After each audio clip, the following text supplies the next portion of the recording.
That's right, ladies and gentlemen, it's me, the phenomenal critic. I do not own this music. I am using this music. I do not own it. I am using it. I am not claiming copyright. I am doing this legally. How you know? I think I should be doing that. But you know what? I'm not here to talk about music. I'm not here to talk about a silly entrance theme by one of the greatest wrestlers in the world. No, I'm here to talk about one of the greatest movies we have had this year. A Western film, like an awesome Western film. I'm, of course, talking about the Western film known as Django Unchained. The very one thing I have to say about this movie is holy crap. Oh my freaking gosh. This was amazing. This was bone chilling. This was a great story. Great characters. Great freaking actors.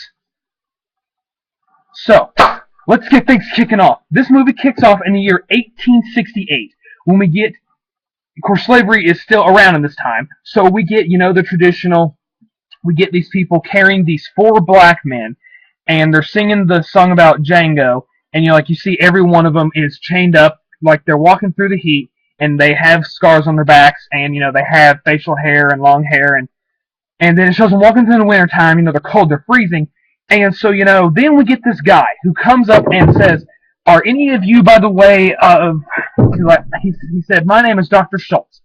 What are you? What are you, Dr. Up? I am a dentist. I am just offering a proposition. Now, does any of you know of a certain gang by three brothers? I forget the brothers and the gang's name. Unfortunately, I should have been paying attention to that. I did, but I just lost the fact that it was such a freaking awesome movie, I forgot the name. Anyway, so he says, where were you planning on going? And he's like, who are you? I am D Jango. I am Django.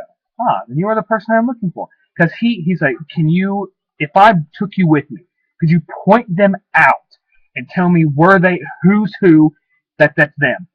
Yes, I can tell you. Well, then, okay then. So he basically buys Django, and I didn't honestly think that the gunfighting or anything about the guns was going to come in until later. But, dang it, how could I forget? Where the heck is my freaking gun? I don't know, I put it somewhere. But anyway, so basically what happens is they're saying, now, this doesn't sound right. Let us see something. Come on. What are you getting at? Or basically, like, what are you doing? What are you really doing? He's like, very well. Bang! Bang! But he shoots he blows one guy's freaking brains out. He blows the horse's brains out. The horse falls over and cripples the dude's leg. And then he goes up to Django, unchains him, and then talks to him. He's like, do we have a deal? You son of a... Oh, my leg! My leg! Yeah, apparently the horse broke his leg. Of course, though, when a horse lands on your leg, it's probably going to get pretty broken. Yeah.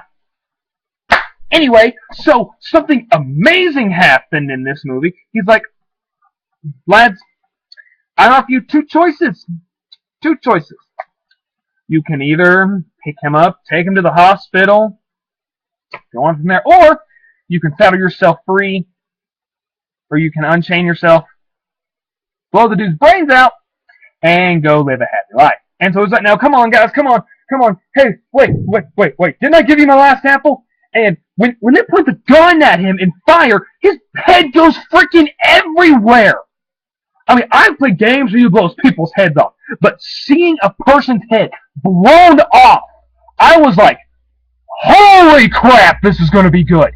I mean, my gosh. Woo, holy crap. Then they go to the town. They go to the very first town, where, of course, though, this is in slave times, and, the black people are, by the way, I'm not racist. Pointing that out. They're not used to seeing a nigger, or how they call in this movie. They call the black people niggers. They don't call them blacks, or they do, but not that much. They say, why are they staring at us? They've never seen a nigger on a horse before. I was like, well, they better be getting used to it. Because, eventually slavery is going to end, so they're going to be seeing a lot of black people on horses. But you know what? This whole entire town's racist. Yeah. Who would have thought? So, anyway, they're going to the bar, and this one guy runs in, and he's like, son, if you're going to go tell on us, go get the sheriff, not the marshal. Sheriff! So, they're drinking a beer and, you know, he's like, all right, come on out. All right, I am coming out, Sheriff. And they blow the sheriff's brains out. You shot our sheriff! Bang! He shoots him in the stomach first. It's like, you shot our sheriff! And then they shot him in the head. You know, I have never, ever heard of someone shooting the sheriff. I shot the sheriff, but I did not shoot the deputy. Or, and I shot the sheriff, but I did not shoot the deputy. Joke. Anyway, so then he's like, now, son, you can go get the marshal. So, they're sitting there drinking a beer and talking about what he actually does for a living and talks about how he's actually a bounty hunter. And so, yes, D Jango is riding with a bounty hunter who is given papers by the government to hunt these people down. And my gosh, he does it smart and hysterically. Yeah, mostly hysterically. So then, they're sitting there drinking a beer, and, of course, so he's going, but Django's like, anyway. So then the marshal comes, and then, they come out, and he's like, I am unarmed. I am coming out. Me and my colleague are coming out. And so then it's like, I am a bounty hunter. Here's the papers from the judge, jury, executioner, crap, whatever, I don't know. But, they do that whole thing. They do that, and so then basically, then they go off to this next place looking for those people. And, when they get to this farmland, he says, well, he says to him, now, with your freedom, what are you going to do? I want to find my wife, buy her freedom. So then we're instantly set up with the story of Django wanting to find his wife and buy her freedom. And this movie almost had me cry at the scenes that they showed. They showed, I mean, yeah, I knew slavery was bad, but I didn't think it was this bad. I mean, holy crap. They were showing about how they were beating his wife, and Django was on his knees, pleading, please don't beat my wife. Beat me. I have been here longer. I deserve this. Do not do this to her. Do it to me. Please. Whip me. When they started whipping her, I almost cried. I mean, my gosh, this movie knew exactly what to do with this time era. They knew what to do with this atmosphere. They knew what to do with the story. They knew what they were doing.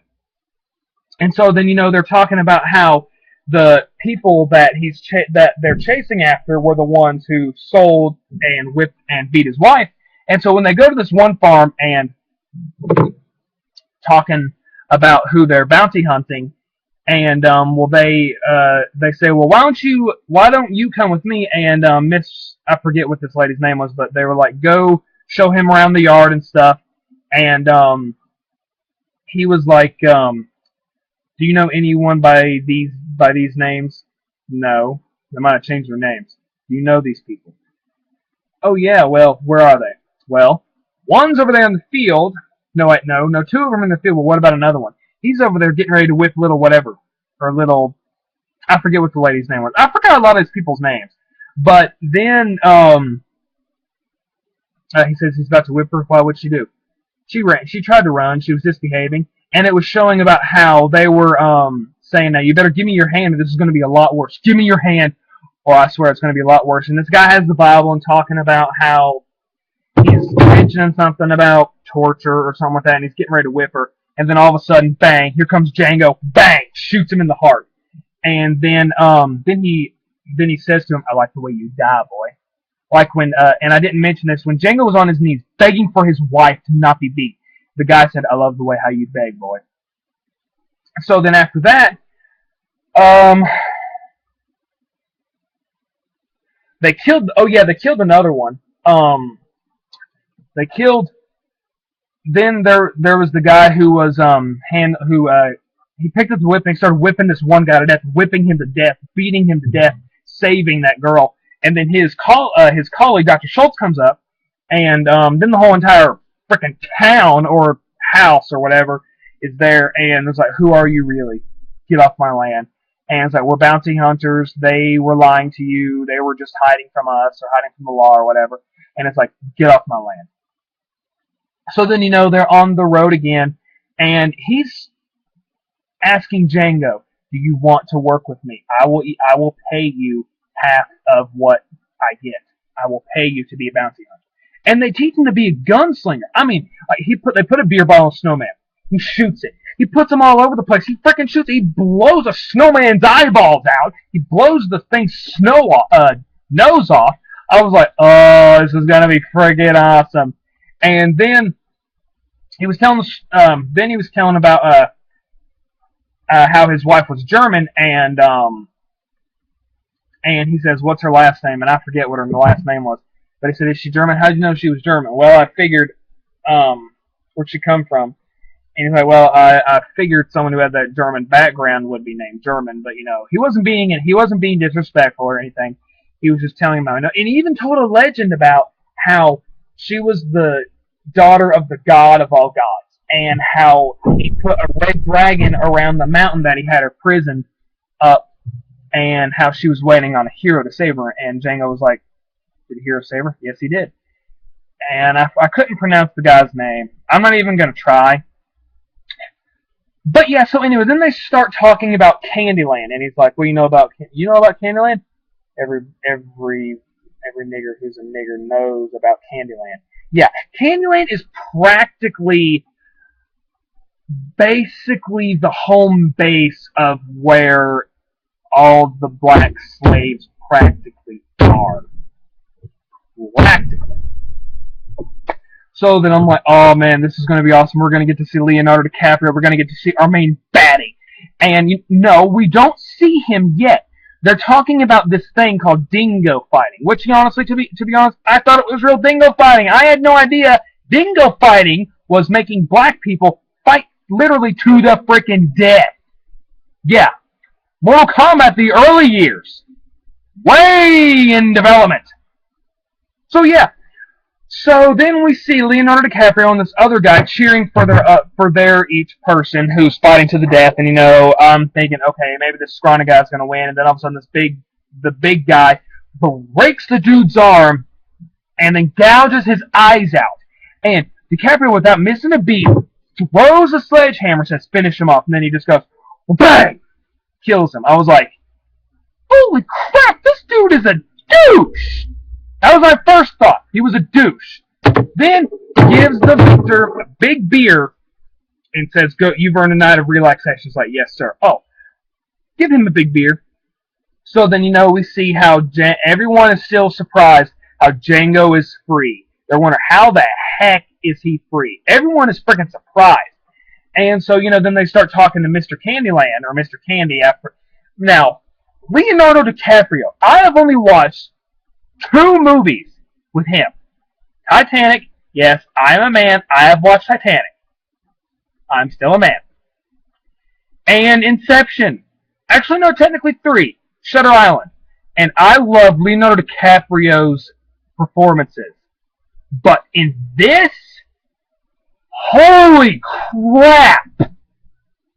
He was bone-chilling. I mean, he looked like such a calm guy. Okay, this is a calm villain, a little smart A. No, when he loses his mind, when he snaps, oh my gosh, does he snap? I was scared to death of this guy. I mean, I'm just, it's like, okay, yeah, I know you're calm right now, but I know you're just waiting to snap and go crazy. I know that. I'm afraid of you. Leonardo DiCaprio had me scared of his freaking character. I mean, scared crap. Had me freaking scared. And so, they're talking about what the deals they're wanting to make, about how they're wanting to, oh yeah, he talks about characters, and they talk about how they're going to need to basically be acting, and he's like, you get to pick your own stuff, and Django's like, I get to pick my own clothes? Awesome. But, so they're in this, and he is known as One-Eyed something, but, so, they're making the deals and everything, and they decide, hey, we're going to go to Candyland. And so then we find out that when they're going there, they have a bunch of black guys in line for fights. And so, they're on their way, and then they see that there's a black man in a tree being chased by dogs. And like how in history, how black men or black slaves would run away, and the dogs would be after them. Well, DiCaprio, he's like, "Hey, call your dogs off. I can't hear myself think." And he's like, "I can't do it, Mister. I can't do it, Mr. Candy. I can't do it." "Well, sure you can. You might not be able to win, but you can still fight." He's like, "Come on down. Call your dogs off." It's like, "You've had 3 fights, and I won all 3." "Yes, you did, but in the second one, you almost lost." "You know you're in trouble, boy." And he's like, "Yeah," and like he is crying. He's crying. He's afraid. He's scared. He basically knows, okay, yeah, I'm about to die. Oh yeah, by the way, Django's character, he's calling black people niggers, and I guess that's part of his character and how he's running it in his own world. He's making his character believable. Not the character that this dude is playing, but the character that his character is supposed to play. And he does a really good job at it. And there was one time when they said, "Hey, buddy, this is something about staying behind and not falling behind." He pulls a dude off of his horse and points a gun to his head. And then he's like, no harm done, no disrespect, And, they keep bringing up the fact that DiCaprio's character is a calm douchebag, but still, he's pretty calm, and, he hasn't snapped and went crazy yet. He hasn't snapped and, just went good. So, then they come across that scene I was telling you about earlier, and they were trying, Dr. Schultz and Django were trying to make sure that black man didn't get killed. And he was like, "This is my property, and I will choose to do with my property what I want to do." Like, he's your nigger. And so then they let the dogs go, and it shows it. It shows the man being ripped apart by dogs, and the doctor's just staring at it, and he's having a grin face. And Mr. Candy looks, and he's like, "Your boss seems your partner seems a little bit grossed out. You just ain't ever seen a man ripped in pieces before. You're used to it." "Yes, sir, I'm used to it. I'm used to a lot of things." And so, we see how disgusted it made him, how he had to watch that. Oh, something else. Django was not one. There was a bounty, Django's first bounty. He did not want to shoot the person he was supposed to shoot because the guy had a kid, and he did not want to gun the man down in front of his son. And he gave him the flyer of what this man has done. And then Django says, "All right," shoots him, and then the little boy starts saying, the boy starts freaking out and saying, "Pa, Pa," and then he realizes that he's dead, and then he gives him the paper of the very first bounty he ever did. It's good luck. It's good luck always carrying your first bounty picture with you and stuff like that. So then we get to the whole Candyland stuff, and they find out that Django's wife is at Candyland. She's not working in the fields. He's like, "She's pretty. She ain't working in the fields. They're gonna make her a special house person." And he's like, "What do you mean by special?" "Oh, okay. Yeah, basically they were gonna have her basically like a prostitute, except she didn't get paid, and she didn't really want to do it when the people who are prostitutes, But anyway, then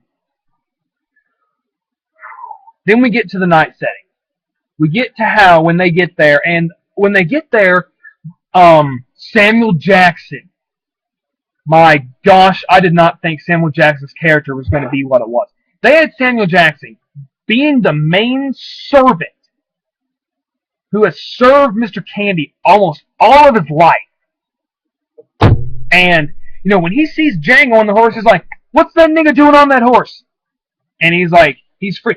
This free nigga is free, and he's riding on a horse. "Yes, now I want you to go get those 2 spare bedrooms. He's going to sleep in this house. He's going to sleep in this house." He's like, "Now, I don't got a problem with that. Do you have a problem with it?" "No, sir, but just go and get the spare bedrooms ready. Do you understand me?" They're having an argument. They had a love-hate relationship, I guess you could say. And so Samuel Jackson's character named Steven. Steven was pissed, jealous to the core that he's free And yes, he's a slave. Stephen is a slave, but he has accepted it, and he has become evil and cold. And so then they find out. They go, now where's little Patricia? I think that's what her name was. It's like, she's in the hot box. What's she in there for? She's being punished. What'd she do? She ran away. How far did she get? Not too far. She got cut in those bushes. So they have her in the hot box. I'm thinking, okay, this is just going to be like how they did on Long and Shore, where they had a big stall basically, and you sat there. No, the hot box was like a coffin made out of metal. Of course, no coffins are made out of metal. Some were made out of wood, but anyway. And they open it up, and she was naked, but she covered up her private parts. They threw water. She wakes up screaming. I was like, oh my gosh. I didn't know they did stuff like this. I thought all they did was hit him and whip him, and even eventually hang him. I didn't know they did crap like this. And wow. So she wakes up screaming, and they pick her up, and they carry her on the trolley thing. We do see her nipple. We do see her nipples, but they're half covered up. So there was not much anything in it. There wasn't really anything inappropriate in this movie, except for that one part. There was no sex or nothing, which I was actually surprised. But it was still a good freaking movie. But anyway, back to that. The doctor says, "Can I have her come back to my room tonight?" And he's like, "I don't see why not." So she goes to his room, and she's all dressed up and everything. She's accompanied by DiCaprio's character, Mr. Candy's sister, and some other maid. And they talk about how she speaks German, speak a little German for him, and she speaks German. And then they leave the room, and he speaks to her in German, so that way if they're hearing, they won't understand it, which was smart. And then he says, "We're not here for this. We've come along. Me and my friend have come a long way to rescue you, for you." And I swear I saw this coming. I knew this was going to happen. It's like, where is he? Behind this door. And so he says, "Are you ready? You got to promise me you won't scream. Say in German what in German means, I promise." And she says, "I promise." He knocks on the bed, the wooden part of like the bed thing, and he opens the door and he says, "Hey there, troublemaker." I was like, she's going to drop the glass of water. She did, but not how I was thinking. She pours a glass of water and falls. I was like, I knew that was going to happen. And so then we get to the whole dinner party.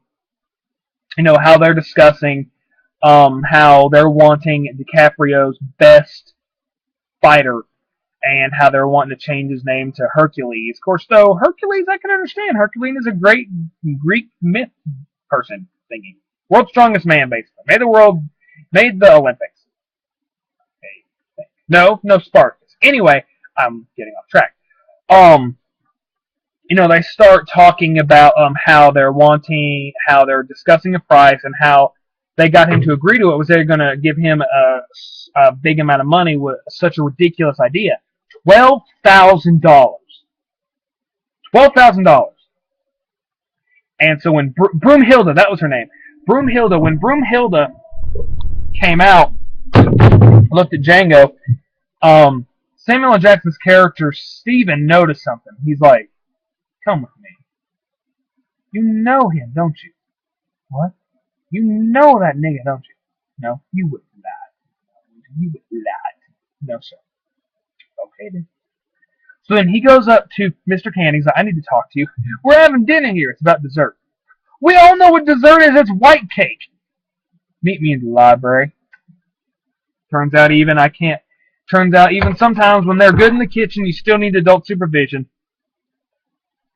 He goes in there, and Stephen is holding a glass of wine. He's like, "What's so important about this? You're being played for a fool." So what are you talking about? They ain't here for that. They're here for that girl. They're here for Broomhilda. Jango is in love with her. And a bunch of times, whenever Jango sees his wife and how they're torturing her, he's always got his hand on his gun. You can tell by the way of what they're doing. He's wanting to blow Mr. Candy's brains out. He's wanting to blow everybody's freaking brains out. So then, and I was really I was waiting for DiCaprio to snap. I was like, okay, when is this happening? When is he gonna snap and go crazy? And then when he finds out what he does, when he finds out that Django is Broomhilda's husband, what he does is he says dinner time's over. Everyone clean up. He gets a bag and he opens it. And there's a skull of a former servant who used to work there. And he's like, why don't they just kill us? And he saws a part off of the bone and says that black people have like the biggest willpower or something like that. It's something to do with the skull. And he said, if I took this hammer, I know this is a screwdriver, but I'm going to use that as an example. If I took this hammer and I bashed it in, I would have the same 3 points, the same spot. And then he brings his wife, and he's got his hand on her and hurting her, and his hand is cut, and he's wiping the blood all over her face. She is my property, and I will do with my property what I want, and I do not even care, or hold on, I don't even have the decency to bang her head right in front of all of you. I was like, there it is. He snapped. I was like, holy crap, this is bone chilling. And not just because he smashed the skull and just because it was bone. No. Leonardo DiCaprio's character freaked me out. I was scared when he was around. I was just waiting for him to snap and go crazy. So then, after that, they find out what they're really doing, and then they take their guns, and he's like, Doctor? Jack.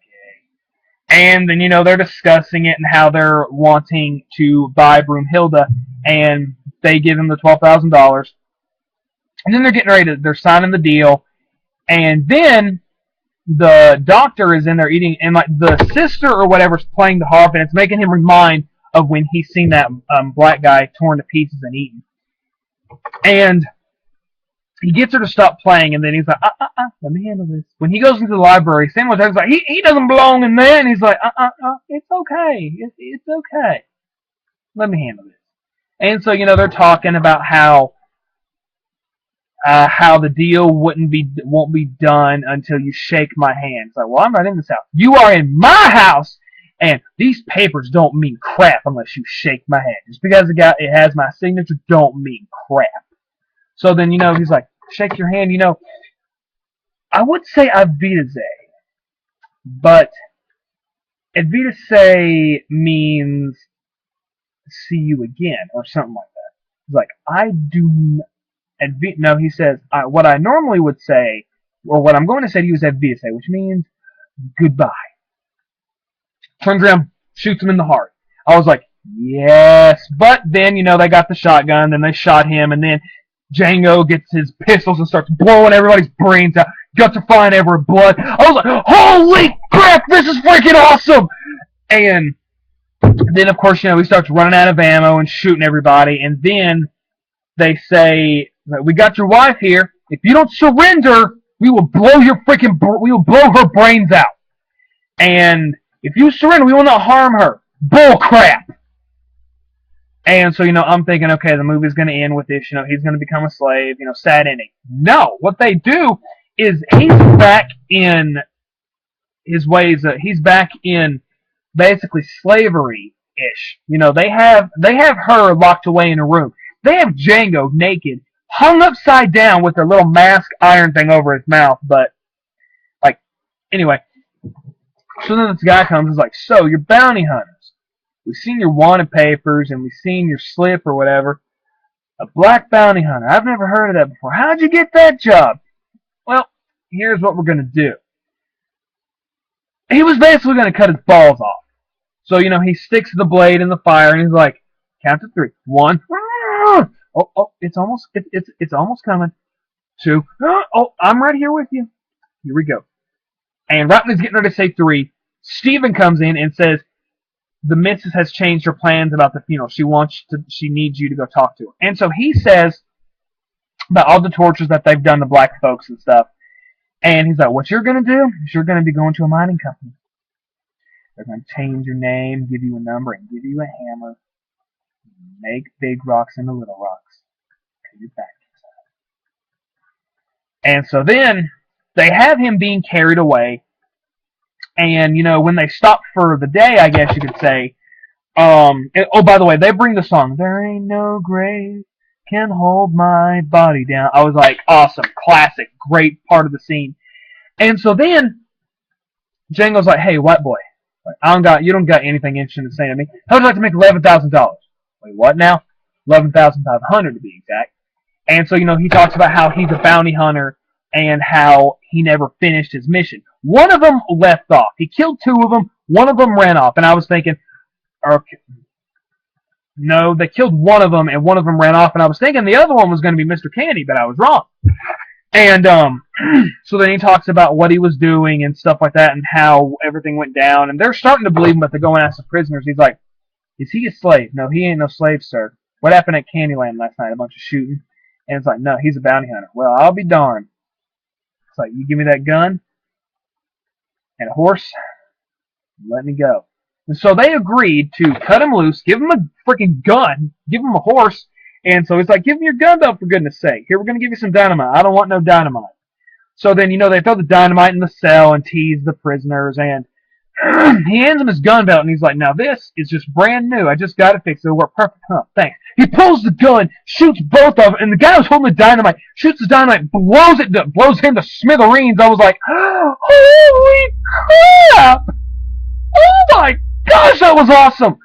And then he sets all the prisoners free, and then he gets his new duds, and he basically, people who are bathing and stuff and painting a birdhouse, making pictures, dogs are barking. All of a sudden, he comes in there, blows all their brains out, and then saves his wife. She's laying on the bed thinking something bad's going to happen to her, and it's him. And then when the rest of the family is coming back from Mr. Candy's funeral, and Steven is singing, no, what was it? "On that beautiful shore," the sweet by and by. And so he's like, "Now tell me something.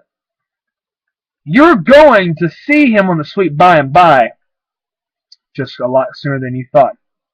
And then he shot one guy in the heart, and he was still alive somehow. And he's like, "Jango, D Jango." D is silent hippie. Bang! And he shoots him in the knee. And he's like, "Now, last time when me and you were together, you had your hands on the..." "Oh, that's right." Bang! He shot him in the nuts. I was like, oh my gosh! Oh my gosh! Oh boy! And then it's like, "Now, all you black folk need to get away from these white folk. Oh, but first, Patricia, tell Miss whatever goodbye." "Excuse me?" "Tell her goodbye." "Oh, Miss Laura. Bye, Miss Laura." Bang! Shoots her.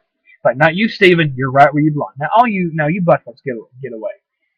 And so then he's like, "Now, you've seen a lot of things done to black folk." He shoots him in the knee, and he's already on a cane and old. And then he shoots him in the second knee, and then it's like, "Everything he told you was a bunch of bull. But for one thing, I am that one nigger who's going to be the best."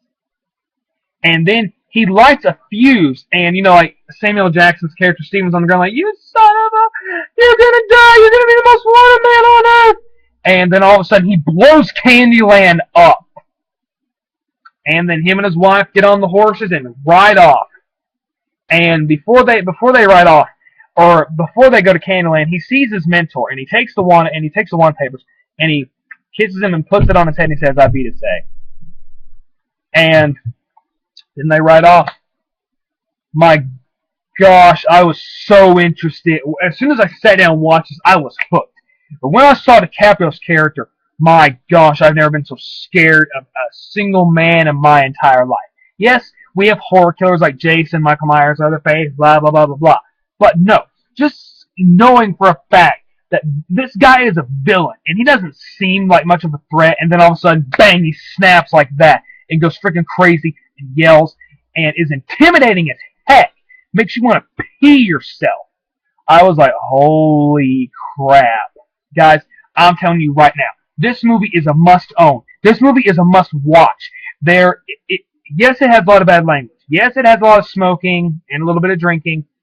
A lot of blood and guts. It's got funny humor.